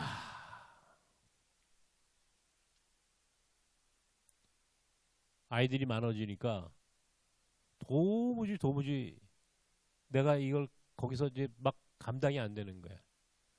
그 문제는 애들이 학교라고 만들어 놨는데 내가 가보면은 어떤 날은 애들이 막 찾다가 어떤 날은 애들이 없어. 들쑥날쑥이야. 지들 맘대로. 야, 이게 무슨 일이야? 애들이 왜 있다가 없다가 애들이 이러지? 그래서 이제 애들한테 물었어. 너희들 왜 학교를 왜 니들 마음대로 왔다 갔다 하니? 그랬더니 목사님 이 학교가 정식 학교가 아니잖아요. 그냥 비인가 대안학교처럼 그냥 지들 오면 받아주고 안 오면 말고 뭐 이런 학교인 거야. 여기서 공부해도 우리가 몽골에 가도 학력 인정이 안 돼요. 여기서 5학년까지 공부했으면 몽골에 가가지고도 5학년으로 인정을 받아야 되는데 이 학교가 정식 학교가 아니니까 안 된다 이게. 그러니까 이 학교가 정식 학교가 되게 해달라는 거야. 그 말을 듣고 가만히 생각해 보니까 그 말이 맞아. 다시 또 울란바토르를 갔어. 그래가지고 그 시장을 찾아간 거야. 앵코볼트 시장한테. 학교가 더 내가 이제 시장한테 가가지고 학교 이제 자기가 아니까 이제 학교 상황 얘기니까 그 자리에서 교육부 장관한테 전화를 딱 해. 그러더니 나보고 그래. 저기 지금 교육부 장관한테 전화했으니까 나보고 저 가서 교육부 장관 만나래. 찾아갔더니 교육부 장관이 이제 우리 학교에 있는 얘기를 들었죠. 자초지종을 설명했어. 정식 학교가 되어야만이 우리 아이들이 학력 인정을 받습니다. 그랬더니 이 장관이 교육부 장관이라는 사람이 뭐라고 그러냐면 몽골 교육법에는 몽골이라는 국가 안에만 학교가 있지. 몽골 학교가. 몽골 국가 밖에는 몽골 학교가 없는 거야. 다시 말해 해외에는 몽골 학교가 없어. 법에. 한 번도 그런 적이 없는 거야. 그러니까 이 학교가 인정받으려면 한국에 가가지고 한국 교육부에서 먼저 인가를 받아라. 한국 정부가 인가를 내주면 몽골 정부는 자연스럽게 인가를 내줄게. 이게 그 사람 답변이야. 그러니까 나보고 한국 가서 인가 받으라 이런 얘기야. 먼저. 그래서 그럼 그걸 알겠다고 서울에 왔어. 와가지고 이제 생각을 하는 거죠. 이게 어디서 받아야 되는지 아무것도 모르니까. 이게 외국인 학교는 서울시에 있으면 서울시 교육청에서 교육감이 인가를 내주는 거야. 교육감이. 교육청으로 간 거야. 그러니까 교육청 가가지고 이제 그 외국인 학교 담당 직원이 있겠죠. 그 사람을 찾아가가지고 이제 명함도 주고 내가 이제 설명하는 거예요. 여기 내가 몽골 학교를 좀 만들어 조그맣게 지금 대안학교처럼 이거 운영하는데 이러이러해서 내가 이걸 정식 학교를 외국인 학교 인가를 받아야 되겠습니다. 그러니까 외국 학교가 무슨 학교가 있는지도 모르는 거야. 무식해가지고. 우리나라의 외국인 학교가 여러분 영미계, 이 미국이나 영국 쪽에 영어권에서 들어오는 영미계 학교가 있어. 우리나라의 외국인 학교 중에 독일 학교가 있어. 독일, 프랑스 학교가, 일본 학교가 있어. 그리고 화교, 중국 사람들이 운영하는 화교 학교까지를 외국인 학교라고 그래. 국제학교야 이게. 이해가 돼요? 그러니까 외국인 학교는 우리나라 정부 교육청에서 인가를 내줘. 그런데 이 인가를 내주는 조건은 이거는 전부 다 그 나라 사람들이 세우는 거야. 그 나라 정부가 세우든지 대사관이 세우든지 그 나라 상공회의소가 세우든지 다 선진국형 외국인 학교죠. 그죠? 근데 몽골 학교라고 하는 학교를 내가 세우겠다니까 교육부 직원이, 교육청 직원이 이건 도대체 무슨 한 번도 경험해보지 못. 아, 목사님 이건 안 돼요. 그냥 운영하세요. 지금처럼 목사님 이거 인가 받으셔도 우리 정부가 외국인 학교 지원법이 없어가지고 지원 못 받아요. 그래도 해달라고 그러니까 이 사람이 뭐라고 그러냐면 이거 인가를 해주면 문제가 생겨서 안 됩니다. 죽어도 안 됩니다. 이거는. 어떤 문제가 있는데요. 목사님 그 학교 지금 다니는 아이들 중에 비자 없는 애들 많죠. 비자 없는 애들 있죠. 관광 비자 갖고 들어와가지고 우리 학교 들어온 애들 많으니까. 없죠. 많죠. 그런 아이들. 비자 없는 애들. 이 학교를 우리 정부가 이 인가를 내주면요. 불법 체류 비자 없는 아이들을 비자 없는 그 불법 체류를 인정해주는 법적으로 충돌이 생긴다 이게. 이해가 돼요? 법적으로 이 학교를 인가를 내주는 학교가 인가받는 학교가 돼버리면 그 학교에 다니는 비자 없는 아이들에게 법적으로 이게 모순이 생긴다 이런 얘기야. 이게 맞는 것 같으면서도 찜찜해. 그래서 안 된대. 교육청 직원이 말이야. 이건 그러니까 목사님 이건 그냥 지금처럼 목사님 그냥 미인가 대안학교처럼 목사님 지금 그렇게 운영하세요. 이게 답변이었어요. 내 방에 돌아와가지고 가만히 생각해보는 거예요. 이게 도대체 이 말이 맞는지 틀린지도 모르잖아. 근데 내가 미국이나 유럽에 가보니까 미국에도 한국 아이들이 비자 없는 사람들이 많이 사는데 미국에도. 근데 미국에 있는 학교는 다니더라고. 그죠? 미국에 학교 다니더라고. 아이들은 근데 걔네들은 비자 없어도 학교 다니던데? 이 생각이 딱 드는데 방법이 없을까? 딱 그런데 무릎을 딱 치는 아이디어, 떠오르는 생각이 하나 있는 거야. 잘 들으세요? 뭐가 떠오르냐면은 UN 아동 인권 권리 규약이라는 게 딱 떠올라. UN 아동 인권 권리 규약이라는 게 있어. 그런 거 있는 거 아세요? 몰라요? 그러니까 그런 거 잘 보고 다니지. 그런 게 하나 있어. 내가 그거 어디서 본 기억이 나는 거야. 그리고 그 첫 번째 조항이 뭐냐면 모든 아동은 국적과 종교와 그 아이들의 어떤 신분과 관계없이 교육받을 권리가 있다라고 하는 게 첫 번째 조항이야. 첫 번째 인권이야 이게. 교육권이야 교육권. 인권이 첫 번째 조건이 첫 번째 그 인권 규약의 첫 번째가 뭐냐면 교육받을 권리야. 교육받을 권리. 그걸 하나 다운을 딱 받아가지고요. 교육청을 간 겁니다. 예? 제가 가가지고요. 내가 보니까 이게 이런 게 있단 말이야. 이게 UN 아동인권 권리 우리 헌법보다 상위법이야. 모든 아동은 교육받을 권리가 있어. 근데 왜 안 된대? 당신 왜 안 된다고 얘기를 해? 그러니까 이 사람이 보니까 진짜네? 그럼 목사님 진행해요. 해보세요 그러면. 그때부터 이제 학교 만드는 이제 투쟁이 시작됩니다. 투쟁입니다 이거는. 열심히. 그러니까 아무것도 없어. 근거. 법적으로 필요한 무슨 서류가 엄청나게 많아. 학교에 뭐 학교 운영 규칙, 커리큘럼, 뭐 아이들 이제 그 교육과 학교 인가와 관계된 모든 서류를 아무도 해본 사람이 없잖아. 이거는 그죠? 누가 텍스트가 없으니까 그냥 우리는 그냥 거기서 필요한 서류 뭐뭐뭐 필요합니다. 그러면 그거를 일일이 치는 거야. 손으로 딱딱딱딱 쳐.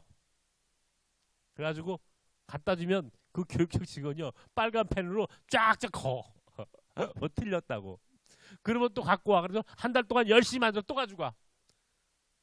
그러기를 3년. 3년. 끝까지 안 해줘. 그러니까 이 사람도 즐기고, 그러니까 우리 여기 스탭들이, 우리 스탭들이 나보고 뭐냐면 목사님 이제 그만해요. 우리 못 하겠어요. 그냥 우리 지금처럼 그냥 학교 지금처럼 운영해요. 이거 인가 안 받아도 어때요? 우리 이거 인가 받는다고 우리 정부가 돈 주는 것도 아니고 인가만 받는 건데. 근데 나는 생각이 달랐어. 우리 아이들이 인가를 받는 정식 학교가 되어야만이 몽골의 정식 학교가 되고, 그래야 여기서 교육받은 것이 몽골 가가지고 인가를 인정을 받는 거야. 학력 인정이 돼야 될 거 아니냐고. 그러니까 나는 무조건 인가 받는 학교를 만들고 싶은 거야. 안 해줘. 그냥 끝까지 해가지고 정말 이만한 책 한 권을 완성을 했어. 드디어 완벽한 서류가 완벽한. 가니까 이제 더 이상 자기가 손댈 데가 없어. 이 교육청 직원이 볼 땐 와, 이건 완벽한 서류를 다 해왔어. 다 보더니 책을 딱 덮더니 뭐라고 그러냐면, 나는 됐습니다. 이제 이렇게 얘기할 줄 알았더니 이 사람이 뭐라고 하냐면, 목사님 근데 하나가 없네요. 하나가 없네요 그러는 거야. 그게 뭐요? 근데 이 학교가 운동장이 없네요. 운동장이 없대.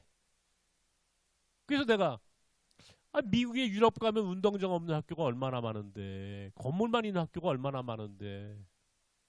그랬더니 이 사람이 뭐라냐면, 우리나라 교육법에는 모든 학교는 아이들의 체육시설이 있어야 되는 거야. 운동장이 필수 조건이야. 로마에 가면 로마법을 따르듯이 우리나라 교육법에는 운동장이 있어야 돼. 아이들 체육 활동을 할 수 있는 공간이 필수야, 필수. 그러니까 이 사람은 그걸 이미 다 알고 다 해봐도 니네들 운동장 없잖아. 그러니까 안 되는 거야. 이 얘기를 마지막 카드로 쓴 거야. 이제 나한테 3년 동안 끈 거야. 안 됩니다. 끝났어. 가래. 운동장 없다고 이제 최종적으로 거절당했어. 서류를 들고 와가지고 내가 이제 그때 우리 강변 저쪽에 있다가 여기 저 아래 건물 이제 이사 와가지고 거기에 내 방 뒤에가 광장 중학교야. 바로 건너편에는 광장 초등학교야. 내가 내 방에 앉아 있는데 뒤에서 광장 중학교 아이들이 농구하고 뛰어노는 소리가 막 나는 거야. 그 아이들은 거기서 운동해. 근데 우리 아이들은 골목에서 놀아. 골목에서 갈 데가 없어가지고 골목에서 거기서 애들은 거기서 운동장이 없는 거야. 운동장을 어디서 구하느냐고요. 이 광장동에서, 이 비싼 땅에서. 광장동이 땅값도 괜히 비싼 동네 아닙니까 여기가. 그럼 끝난 거야. 불가능해. 그냥 괜히 마음이 우울해지면서 막 하나님 앞에 막 짜증이 나는 거야. 눈물이 나. 너무너무 내가 막 그게 막 이 약이 올라가지고 그 교육청 직원이 너무 약을 올린 거야 나한테.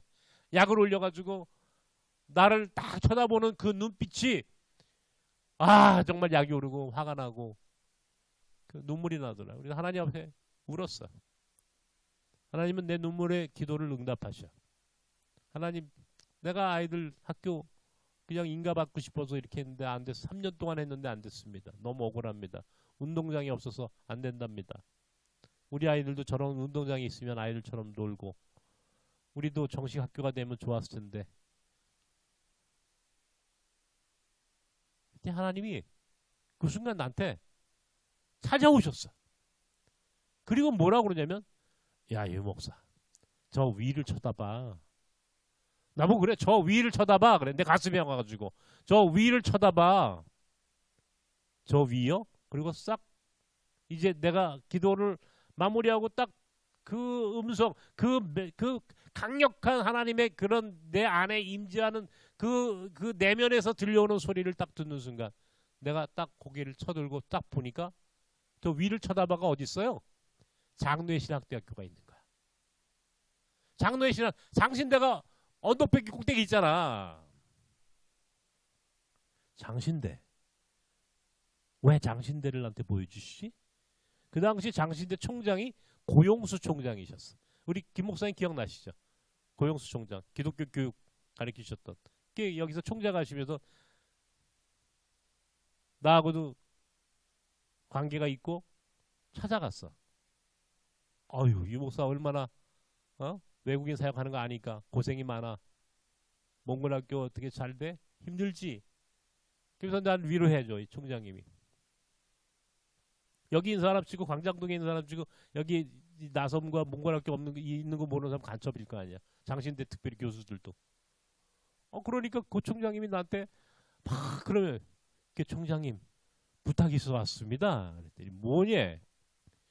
여기 장신대 여기 운동장 보니까 신학생들 운동도 안 하고 맨날 비어 있는데 이거 좀 빌려주세요. 왜?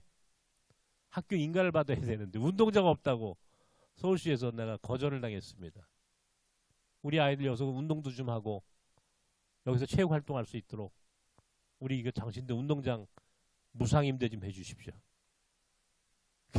이 교수님이 기독교 교육학 교수니까 무슨 말인지 알 거 아니야. 자기도 마음에 그게 교수님이 바로 그 자리에서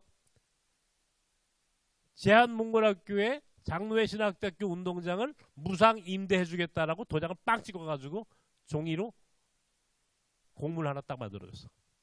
종이 페이퍼 운동장을 하나 만든 거야 내가. 그걸 첨부해가지고 교육청을 갔어. 교육청 직원이 또 왜 왔니? 내 운동장 만들어 왔다 그랬더니 이 사람이 미쳤나 그런 거야. 무슨 운동장을 며칠 만에 만들어 옵니까? 봐라 이게 운동장. 그거 보니까 진짜 운동장이 있는 거 아니야. 내가 장신대 운동장 내가 무상임대 했단 말이야. 그 쓰면 되나? 이거 운동장이 우리 학교 운동장. 우리 학교 아이들 저 체육 활동할 거야. 그러니까 이 사람이 졌습니다. 내가 이겼어요.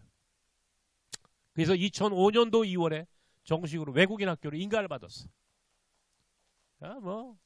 그랬더니 몽골 정부에서도 또 우리 학교가 인가를 받는. 그러니까 우리나라 정부에서도 인가를 받고 몽골 정부에서도 인가를 받은 학교 우리 학교가. 이거 대단한 거죠. 그러니까 우리 아이들이 이제 우리도 이제 학교가 만들어진 거야. 그러니까 애들이 말이죠 너무 좋아하는 거야. 그리고는 뭐라고 그러냐면 목사님 우리도 교복을 좀 주세요. 우리 한국 아이들은 다 교복 입고 다니는데 중학교 애들 우리도 교복 입고 싶어요. 교복 만들어야지. 교복이라는 게 뭐냐고 유니폼 똑같은 옷 입으면 되는 거 아니야. 우리 집 사람하고 가지고 이랜드 주니어 가지고 똑같은 옷 사는 거야. 넥타이하고 똑같은 와이셔츠 가지고 전부 다 가도 입혀. 그러니까 애들이 우리 애도 교복 입고 다니죠. 그죠? 다 이랜드 주니어입니다. 누가 무슨 길을 만들어줘야 되는 게 아니다 이런 말이에요. 우리 애가 저 아래 건물도 다 이제 건물 짓고 애들이 막 몰려오니까 뭐 40명이 60명 되고 80명 되고 막 늘어나는 거예요. 2008년도에 내가 호주 멜번에 집회 끝나고 집회 갔다가 공항에 내려가지고 딱 들어오는데 서울시에서 전화가 왔어. 와 목사님 서울시입니다. 서울시가 땅을 사주면 몽골학교 건축 부지를 만들어주면 목사님 학교 지으시겠습니까? 땅 사주면 학교 짓겠네. 아이 그러면 얼마면 되겠니? 그래서 이제 나는 이제 잘 모르니까 우리 옆에 있는 그 당시에 이제 목사님 20억 좀 달라고 그래요. 20억 그랬더니 20억을 이제 예산을 편성해가지고 서울시가 나보고 땅을 고르래. 광장동에 땅이 어딨어? 에? 학교 지을 땅이 어딨냐고. 막 돌아다녀 봐도 없어요. 근데 요 앞을 내가 맨날 지나다니잖아. 요 앞에 강변역 갈래니까. 그때 이제 눈이 많이 이제 시력이 좀 떨어질 때인데 요 앞을 지나갈 때마다 요에서 이게 삼거리야. 여기 야산이야. 나무도 심고 막 울창해. 숲이 울창했다고 여기가. 야, 여기쯤에다 학교 만들면 좋겠다. 속으로. 내가 잘 안 보이는데도 내 마음에 이 땅이 자꾸 마음에 오는 거야. 그래가지고 이 땅을 딱 서울시에다 지정을 했어. 요 땅 지번을 주면서 요 땅 사주세요. 해가지고 요 땅을 서울시가 몽골학교 건축부지로 도시계획시설로 딱 지정을 해버렸어.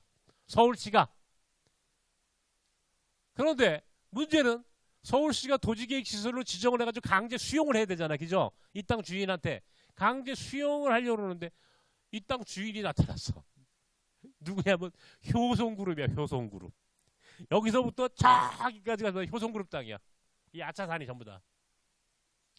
효성그룹이 거기에 관제상무가 찾아왔어. 상무가 이제 이 재산 관리하는 상무지. 여기 차명이야. 차명. 차명으로 효성그룹이 관리하니까 이 관제상무가 이 어떤 놈이 이게 개인 재산을 이거를 강제 수용한다고 막 욕을 하고 난리가 난 거야. 몽골학교 와가지고 와, 안 판다니까 안 판다. 그리고는 소송을 딱 걸어버렸어. 행정소송을. 이 땅을 이제 주인은 서울시니까 서울시를 상대로 행정소송을 딱 걸어버렸어. 안 판다. 그러니까 서울시가 소송 당사자인데 공무원들이 무슨 자기들 이해관계가 없잖아. 자기들은 몽골학교 건축부지로 이제 지정 위에서 시키니까 한 것뿐이지. 서울시 공무원이 우리 보고 알아서 하래. 어? 근데 문제는 효성그룹은 김앤장을 붙였어. 김앤장. 김앤장이라는 로펌을 딱 붙여가지고 우와 이건 난 한 번도 들어보지 못한 김앤장이라는 변호사들이 막 찾아오고 막 공갈치고 협박하고 난리가 났어. 안 돼. 못 팔아. 할 수 없대. 그 법원에다가 막 지휘서를 내잖아. 김앤장이. 그러면 법원에서 거꾸로 우리 답변서를 요청하는 거야. 서울시가 우리한테 요구를. 그러면 여기서 우리가 컴퓨터로 쓰는 거야. 우리는. 생각나는 대로 왜 여기다 학교를 져야 되는지. 왜 학교가 여기에 있어야 되는지. 뭐 그거 쓰는 거야 이제. 그죠? 써가지고 보내는 거야. 그러면 또 지휘서. 또 쓰고. 와. 1차 소송을 하는데 정말 우리는 변호사도 없었어. 그 당시에는 변호사가 없었어. 돈 주고 살 돈도 없었어. 생각도 안 했어. 근데요, 1차 소송을 우리가 이겼어. 와, 김앤장을 내가 1차 소송에 이겼어. 그러니까 생각을 해보세요. 와, 우리가 이 김앤장을, 난 그때도 몰랐어. 사실은 김앤장이 이렇게 센지를. 그러니까 김앤장이 이제는 약이 올랐어. 거꾸로. 막 난리가 났어. 김앤장의 변호사들이 막 벌떼처럼 달려오는 거야. 안 된다 이게. 이제 못 학교에다 이 땅 못 판다 이게. 여기다가 몽골학교 건축부지를 안 팔겠다 이게. 그리고 서울시 교육청에다가 뭐라고 민원을 냈냐면 요 아래가 이 변전소에 변전소 바로 이 밑에가 변전소에 전자파가 이게 교육에 유해하다. 그러니까 여기다 학교 부지로 이건 적합하지 않다. 그래서 교육 환경 영향 평가라는 걸 받아야 돼. 학교 이전하려면 교육 환경 영향 평가에 문제를 제기한 거야. 김앤장이. 그러니까 서울시 교육청에서 그러니까 할 말이 없잖아. 김앤장이 그런 엄청난 그 법무의 변호사들이 와가지고 이거 교육 환경 영향 평가 이거 다시 받아라. 막 문제를 제기하고 법원에다가 막 그거를 하니까 법원에서 서울시 교육청한테 교육 환경 영향 평가 이거 문제 있는지 없는지 확인하라. 그러니까 서울시 교육청에서 거꾸로 우리한테 교육 이게 이 변전소가 전자파가 교육에 문제가 없는지 그거를 확인해 달라 이게야. 문제 거기에 답변서를 제출하라 이게야. 문제 없다는 거를. 여기 양진중학교, 요 앞에 광장중학교, 그 옆에 광장초등학교 이게 전부 다 이 학교 주변에 다 있잖아. 이 변전소가 다 있는 거 아니야. 야 봐라 이 학교가 다 이 주변에 다 있는데 이거 왜 그러냐 그랬더니 이게 그때는 변전소가 없었다 이게 학교 세울 때. 그러니까 이 학교랑 무관하게 몽골 학교가 여기다 변조서가 문제 없다는 것을 설명하라 이게. 와 이거는 대책이 없는 거야. 이건 정말 이길 수가 없어. 마지막으로 내가 이제 생각을 한 게 뭐냐면 우리나라의 석사학위 논문 이상의 모든 논문을 다 뒤진 거야. 석사학위 논문이 다 뒤져라. 전자파가 교육에 무해하다는 것을 분명히 어떤 사람이 논문을 썼을 것 같아. 쓴 걸 찾아라. 막 국회 도서관 다 뒤졌는데 와 기적적으로 석사 논문 하나가 딱 나왔어. 석사 논문 하나가 전자파가 교육에 무해하다라고 하는 논문 하나를 찾아냈어. 석사학위 논문을. 그거를 첨부해가지고 법원에 제출했어. 2차도 우리가 이겼어. 행정소송은 2심까지밖에 안 해. 대법원까지 안 가는 거야. 내가 김앤장을 이겼어. 내가 김앤장 이긴 사람이에요, 여러분. 에? 그렇게 해서 여기 학교를 이제 건축할 수 있도록 이 땅을 이제 서울시가 강제 수용을 하고 나니까 이제 건축을 해야 되잖아. 건축을 해야 되는데 이제는 건축 허가를 안 줘. 교육청에서. 아주 서울시 공무원 하나가 5급 공무원이 사무관이 허가를 안 해주는 거야. 건축 허가를. 왜 안 해주느냐 그랬더니 이 사람이 한단 말이 돈 있니? 돈. 학교 지을 돈 있냐 이게. 돈 왜? 그랬더니 이 사람이 뭐하는 게 만약에 목사님이 여기다 땅 파놓고 기초만 해놓고 나 돈 없어 그리고 배째라 그러고 딱 누워버리면 이건 서울시가 책임져야 되는 건데 내가 그 당사자인데 나 이거 건축허가 못 줍니다. 나 이거 목숨 못 겁니다. 여기다가 도장 못 찍어줘요. 목사님 돈 있는 거 봐야 나 이 도장 찍어줍니다. 돈 있니? 돈 있다. 어디 있냐? 통장 갖고 와보래. 통장엔 돈이 없다. 근데 어디 있냐? 하나님이 갖고 계시다. 이 사람이 미쳤냐? 나중에 그 당시에 박원순 시장이 이제 시장이었는데 내가 박원순 시장한테 또 탄원서를 보내고 5급 공무원 하나가 건축허가 안 해준다고 막 꼰질렀어. 그랬더니 어떻게 시장이 건축허가 해줘라 해가지고 건축을 이제 시작하는데 2013년 12월에 땅을 파고 이게 건축을 하는데 딱 그해 9월 1일 날까지 건축이 끝나야 돼. 응? 돈도 없어. 시간도 없어. 내가 지금 몇 분 더 해야 돼? 10분, 15분. 돈도 없어. 시간도 없어. 와. 기성이라고 그래가지고 딱 한 달씩 건축비를 주는 거야. 한 달씩. 공사한 만큼 몇 프로 했으면 건축비에 몇 프로 하면 돈 그 달 주고. 그러면 그 달 또 한 달 하고 나면 또 그 다음 달 돈 주고. 이게 건축하는 이제 옵션인데. 월말이 되면 이제 계산서가 날라오는 거야. 돈 달라고 업자가. 그러면 그때부터 눈물로 기도하는 거야.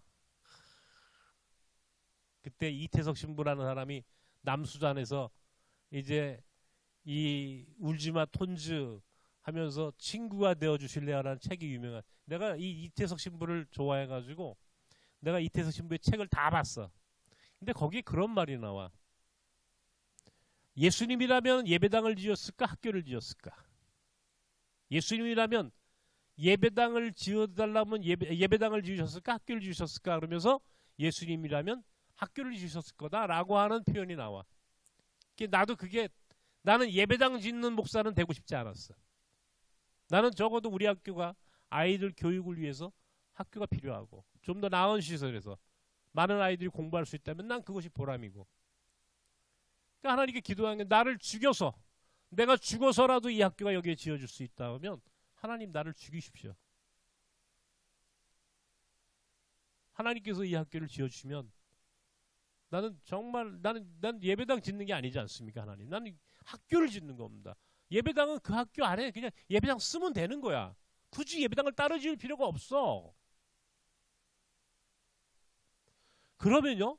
정말 기막히게 그 다음 날이면 그만큼 돈이 딱 들어와. 그래가지고 그걸로 한 달. 그렇게 해가지고 돈이 그냥 그만큼 하나님이 여기까지 마지막까지 이제 오게 하시는. 딱 9월 1일 날 이제 이게 준공 허가가 나서 서울시 교육청 학교 이전 허가를 받고 몽골은 9월 1일이 개학이야. 그러니까 개학이야. 그러니까 그 학년이 시작돼. 학년이. 몽골은 9학년, 그러니까 9월 학기가 학년이 시작해. 우리는 3월 달이 학년이 시작되지만, 그죠? 그 몽골이나 이쪽 나라는 가을 학기가 학년이 시작되는 거예요. 그러니까 9월 학기가 새 학년이 시작되니까 무조건 9월 1일 날 학교 이전 허가를 받아야 돼. 서울시 교육청에서. 업자가 일주일 남겨놓고 와가지고 뭐라고 그러냐면 건축업자가 목사님 일주일 만에 다 못 짓는다 이거야. 학교. 어? 그러니까 9달 만에 지금 학교를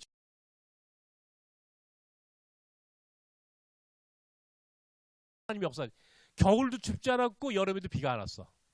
그러니까 계속 그냥 막 쉬지 않고 졌는데도 불구하고 일주일 남겨놓고 준공허가 못 받는다 이게 업자가 시간이 안 된다. 근데 이거 준공허가 받으려면 광진구청에서 여기 뭐 청소과 도로과 무슨 전기 뭐 소방 할 것 없이 8개인가 몇 개 과장들이 도장을 다 찍어야 준공허가를 서울시가 내주는 거야. 그러면 그걸 들고 서울시 교육청에 가서 학교 이전 허가를 받아서 9월 1일 날 정식 학년이 시작되는 거야. 이게 딱 이 로드맵이야. 딱 그대로 가야 돼. 이 절차를 안 된대. 자신이 없대. 도저히 내가 보니까 안 돼. 문제가 생겨가지고 건물 짓다가 이 계단이 잘못돼가지고 계단을 다시 만들어야 되고 와 내가 봐도 이건 안 되는 거야. 근데 9월 1일은 반드시 지켜줘야 되는 거야. 하나님 어떡합니까? 내 구청장을 찾아간 거야. 우리 집사람하고 구청장을 찾아갔어. 학교 건축 때문에 왔더니 구청장이 나를 참 좋아하는 구청장이야. 근데 이 사람은 기독교인은 아니야. 근데 이 사람이 자기가 참 이 몽골학교 건축이 자기가 여기 구청장으로 있는 기간 동안에 자기의 큰 업적 중에 하나고 자기도 관심이 많은 그런 일이라고 나한테 얘기를 한 적이 있어. 나한테. 가니까 이제 구청 과장들이 이제 내가 가니까 구청 과장들이 쫙 앉아 있어. 이 사람이 행정고시 맡아가지고 서울시 건축국장을 한 사람이야. 건축에 일가견 있는 사람이야. 이 사람이 또 가가지고 이제 얘기를 하는 거야. 구청장님, 내가 학교를 지금 이렇게 9달까지 이제 뭐 다 해서 10달째 이제 학교를 짓고 있는데 땅 파고 돈도 이렇게 해가지고 어렵게 여기까지 왔는데 9월 1일까지는 도저히 준공허가를 받을 수 같습니다. 완공이 안 됩니다. 그런데 우리는 무조건 9월 1일까지 완공이 되지 준공허가는 받아야 되고 학년이 시작되어진다는 학교 이전 허가를 받아야 됩니다. 그것만 나오면 학교가 조금 늦게 이사 와도 상관없어요. 우리 저 아래 이미 학교를 하고 있으니까 이 올라오는 건 아무 때나 올라도 상관없으니까 무조건 9월 1일 날 허가는 받아야 되는 거야. 내가 그 얘기를 하는데 나도 모르게 눈물이 쭉 나는 거야. 구청장 앞에서 너무 절박하니까. 구청장이 가만히 들어. 내 얼굴을 빠꼼히 쳐다봐. 나는 이제 눈물을 흘리면서 이제 얘기를 하는 거야. 이거를 어떻게 지은 학교인데 만약에 여기서 준공허가를 못 받으면 1년을 여기에 들어올 수가 없어. 학년이 시작이 안 되는 거야. 법적으로. 몽골에서도 마찬가지고. 구청장이 그 담당 과장들 보고 하는 말이 내가 책임질 테니까 다 도장 찍어. 그 자리에서 목사님 도와드려. 공무원들이요. 누가 마음대로 그런 거 도장 안 찍거든요. 자기 목숨과 관계된 건데. 구청장이 하는 말이 내가 책임진다. 내가 책임질 테니까 다 도장 찍어. 그리고 목사님 도와드려.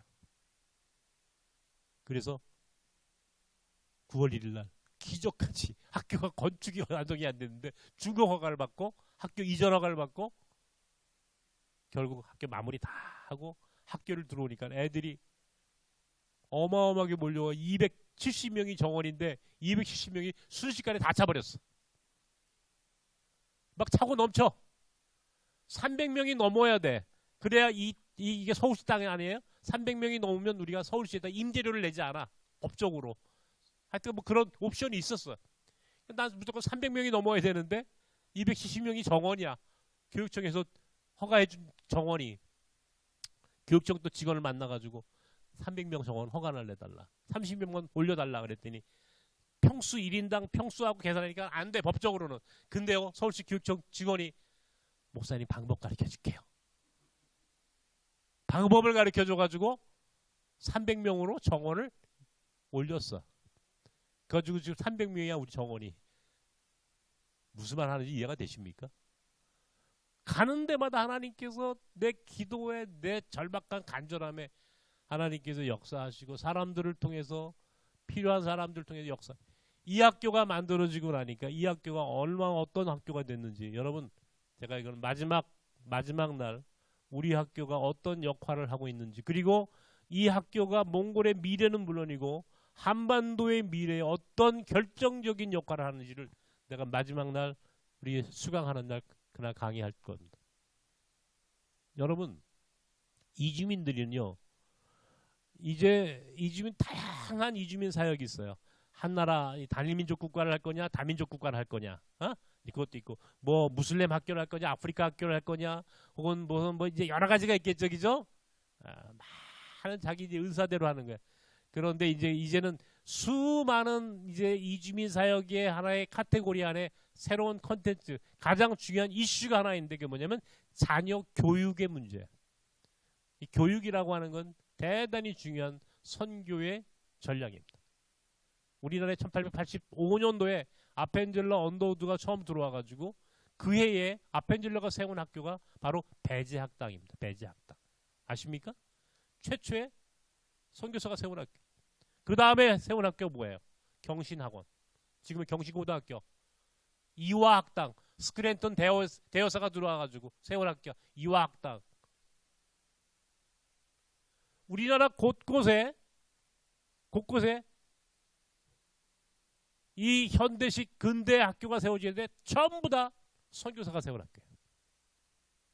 이게 우리나라 이 한국교회의 이 한국교회가 성장하고 부흥하고 여기까지 강한 교회가 되는데 굉장히 중요한 역할은 많은 어떤 그 요소가 있지만 그 중에 가장 중요한 역할을 했다는 건 뭐냐면 교육이다. 교육. 학교를 세우고. 모든 부모는 자기 자식이 잘 되는 것이 최고의 소망이에요. 그죠, 여러분? 자기 자식이 잘 된다면요. 비록 이 무슬림들도요. 미션 스쿨에 보냅니다. 우리 학교 보내. 몽골의 라마 불교 아주 그냥 골수분자도 자기 아이가 우리 학교 오면 잘 된다. 그럼 무조건 우리 학교 보냅니다. 여기서 예배 드리는 거 알고 여기서 성경 공부하는 거 알아. 마음은 찝찝해. 기분은 언짢아.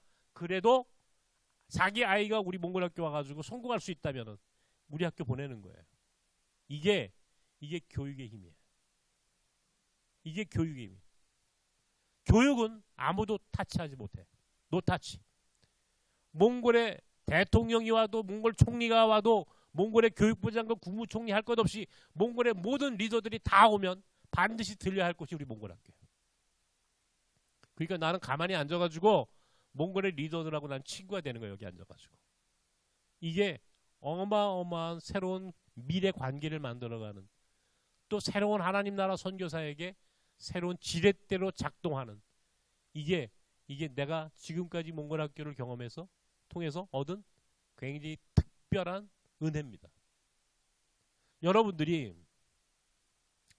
이게 나는 그래도 그나마 이제 이런 학교를 여기까지 이제 뭐 지금 우리 26년 됐어요. 몽골 학교가 99년도 시작해 8명 데리고 시작한 것이 인가받고 학교 건물을 짓고 300명이 넘는 학교가 되고 그리고 이제 몽골 교사가 15명이 들어와 있고 몽골 교육부하고 몽골 정부하고 깊은 관계를 맺고 이런 이제 일련의 이런 굉장히 중요한 네트워크를 형성하는 이런 이제 경지까지 온 것은 나에게 하나님 특별한 은혜를 주신 것이고 이거는 정말 하나님 앞에 내가 감사할 것이죠. 내 능력으로 한 건 아닙니다. 하나님의 은혜죠.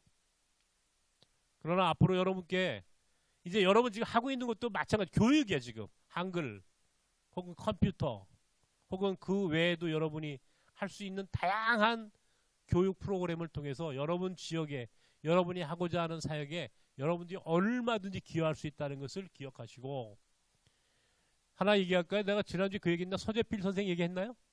네? 안 했나요? 나중에 서재필 광야의 서다라고 하는 책을 한번 보십시오. 서재필 선생은 갑신정변에 이게 이제 그 연루돼서 사실은 갑신정변이 3일 천하로 끝나게 되고 일본으로 망명하죠. 일본에서 다시 미국으로 망명합니다. 미국에 가가지고 미국의 크리스찬들이 서재필 선생 공부시켜요. 우리나라 최초의 서양 의사가 됐죠. 서재필 선생이. 미국에 있는 기독교인들이요, 서재필을 의사 만들고 나가지고 목사 만들려고 그랬어요. 근데 목사는 하기 싫어. 목사는 못할 것 같아. 그래서 돌아와가지고 세운 게 독립협회, 독립신문, 이런 걸 만들어가지고 우리나라 근대화 독립운동에 있어서 굉장히 역할을 많이 한 분이 서재필 선생입니다. 근데 이 서재필 선생이 영어 선생을 했는데, 어디서 영어 선생이면 배제학당에서 영어 선생을 했어. 배제학당에서. 영어를 잘했을 테니까, 미국에서 공부하고 왔으니까. 그때의 미국 배제학당에 영어 선생을 할 때 만난 사람이 누구냐면 배제학당을 다니는 학생이 하는데 그게 이승만이야. 그러니까 이승만이 서재필 제자야. 응? 이런 일련의 과정들을 통해 가지고 이게 이제 역파송, 교육, 이런 우리가 지금 하고자 하는 이주민 사역의 담론을 우리가 하나의 우리 역사 속에서 내가 한번 이렇게 한번 끄집어내 보는 거예요. 여러분에게. 교육이라고 하는 건 이제는 우리나라의 지금 이주민, 특별히 다문화 가정의 아이들이, 한국 아이들은 줄지만 다문화 가정의 아이들은 막 늘어나잖아. 그죠? 다문화 가정 아이들 막 늘어나죠. 예? 그 숫자가, 퍼센테이지가. 그래가지고 저 안산에 가면요. 안산에 가면은 거기에 뭐야? 거기 그 국경 없는 마을 있는데. 어? 거기 무슨 동네지? 안산. 원곡동. 원곡 초등학교 있죠? 내가 거기 가보니까 거기 그 강의하러 그 선생님들, 내가 그 다문화 이해교육 하러 갔더니 우와, 거의 절반 아이들이 한국 아이들이 아니라 외국 아이들이야. 여기 대림동 가면요, 차이나타운 있습니다. 중국 사람들 살고 외국인들 많이 사는 동네 있거든요. 대림동에 가면 초등학교. 거기는 거의 100%가 외국인 아닙니다. 다문화 가정 외국인 아이들이 100%. 정말로. 곳곳에 한국 아이들은 주는데 이주민들 혹은 다문화 가정의 아이들은 막 엄청나게 늘어나는. 한국 학교는 줄고 한국 사람 아이들 안 낳고 외국 사람들은 들어와서 아이를 낳고, 이제 결혼 이민자, 유학생, 그죠? 다양한 이유로 우리나라에 들어온 외국인들이 우리나라에 들어와가지고 아이를 낳고 그 아이들이 성장해서 학교를 다니고 이제 우리 사회의 일원이 됩니다. 교육은 이주민 사역의 가장 중요한 컨텐츠예요. 이 교육이라고 하는 컨텐츠, 이 교육이라고 하는 전략, 이 사역을 여러분들이 잘 고민하고 느끼고, 필요하시면 이제 여러분들과 더 많은 이야기를 나눌 텐데 오늘 여기까지만 하겠습니다.